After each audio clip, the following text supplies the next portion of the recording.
Bismillahirrahmanirrahim. Waltakum minkum ummatun yad'una ilal khairi wa ya'muruna bil ma'ruf wa yanhauna 'anil munkar. Assalamualaikum warahmatullahi wabarakatuh. Alhamdulillah wassalatu wassalamu ala rasulillah mabad. Allah berfirman, wajahidu bi amwalikum wa anfusikum. Berjuanglah kalian, berjihadlah kalian melalui hartamu dan dirimu. Hampir semua ayat-ayat berjuangan dan pengorbanan itu dimulai dengan bi amwalikum, harta kalian, harta kalian. Saya mengajak secara praktis dan kami sudah buktikan. Rp1.000 itu bisa luar biasa dahsyat. Bisa beli mobil, bisa buat kuburan, ya, bisa membangun masjid. Uang 1.000. Mari kita satukan uang 1.000 kita. Nanti kami jemput di rekening ini, insya Allah bisa kita buat. Di rekening ini, insya Allah kita buat sebuah kekuatan umat dengan Rp1.000. Rp1.000 dahsyat. Saya sering melihat orang-orang begitu. Habis hartanya satu hari, dia butuh letak 500 juta. Habis hartanya, habis. Itu hati-hati, fahasabna. Cara Allah menghancurkan itu Pak, tidak perlu diajari. Tidak perlu Allah diajari bagaimana Allah hancurkan kita punya harta itu.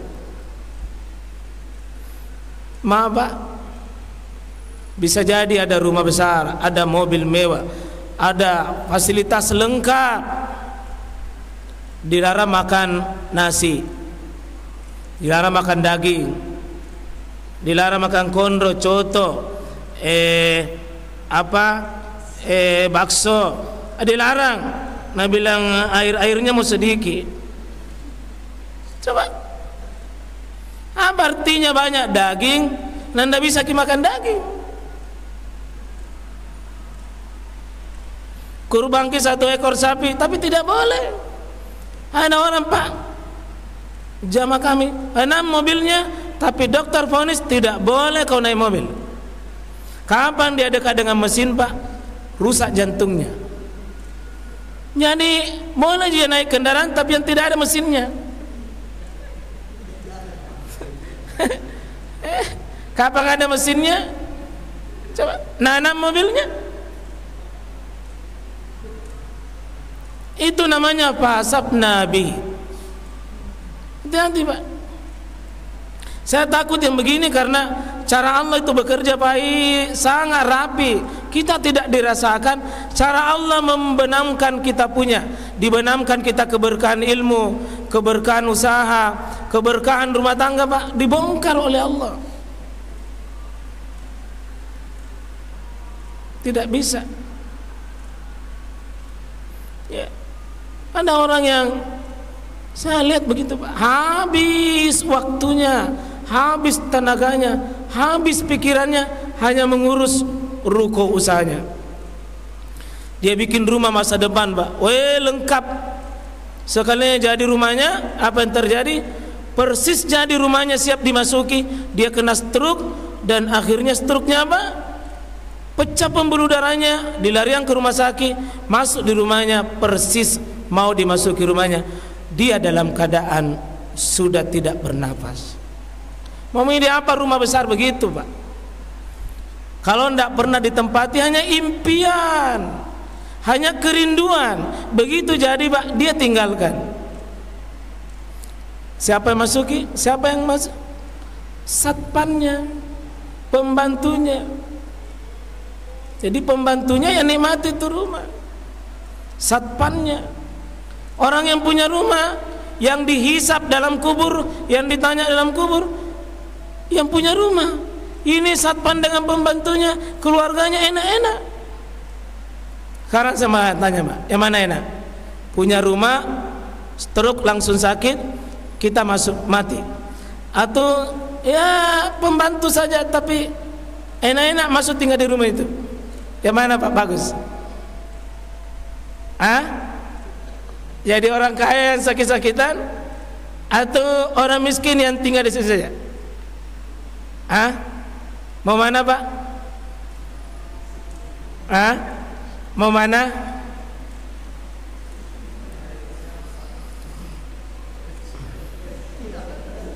Mau jadi orang miskin? Terlalu rendah cita-cita Bapak. Mau jadi orang kaya? Hati-hati, orang kaya seperti Qarun. Orang kaya yang seperti Nabi Sulaiman. Ero Najah.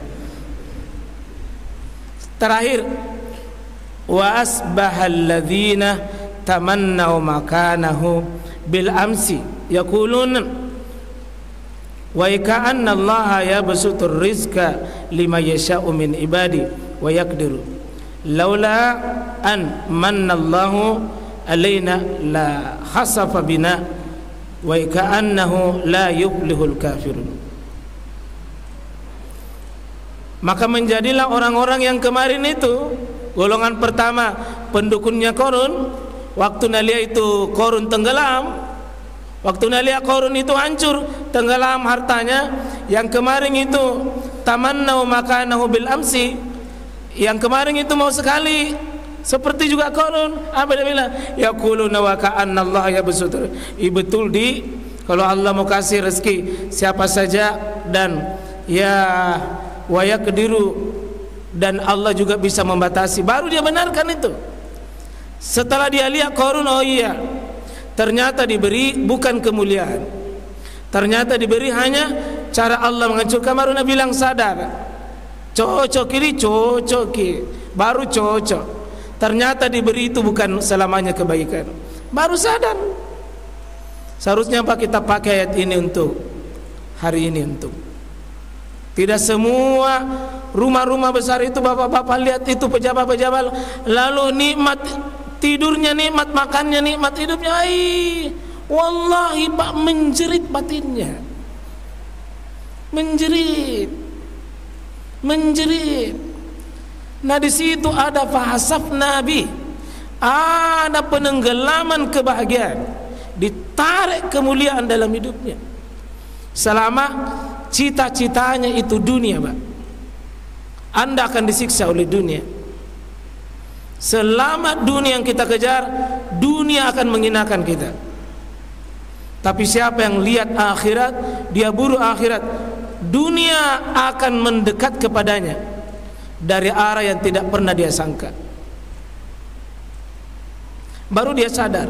Apa dia bilang? Laula, seandainya bukan karena an mannallahu alaina, bukan karena rahmat Allah kepada kita, seandainya bukan karena rahmat Allah kepada kita, la hasafa bina, pasti Allah juga hancurkan kita, pasti Allah akan binasakan. Ini yang kita pakai, Pak. Nah seandainya Allah tidak sayang kita, Pak, aib-aib di rumah kita itu terbongkar, aib-aib diri kita itu dibongkar, viral di depan orang.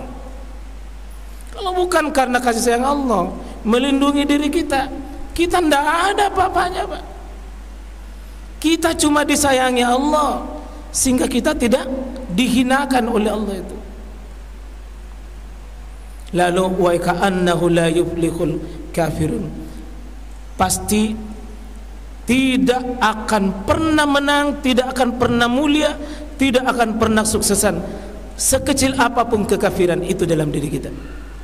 Sehingga mengajak, Pak, antum boleh cari dunia, tapi letakkan dunia itu di tangan kita. Jangan pernah gala-gala mengganggu kita. Jangan, Pak. Miliki dunia tapi digenggam, bukan di hati. Kalau digenggam kita yang ngatur. Tapi kalau di hati, Pak, nak ganggu ki, kaya ki. Tapi jangan seperti Qarun, hilang, Pak. Saya kira cukup dulu. Semoga Allah Subhanahu wa taala memberikan kesadaran buat kita, Pak. Sedikit tapi berkah itu jauh lebih baik daripada banyak, Pak, tapi tidak ada keberkahannya. Poso ki, capek ki, Pak, capek itu. Barakallah li wa lakum wa lissairil mu'minin wal mu'minat fastaghfiru innahu huwal ghafurur rahim. Assalamualaikum warahmatullahi wabarakatuh.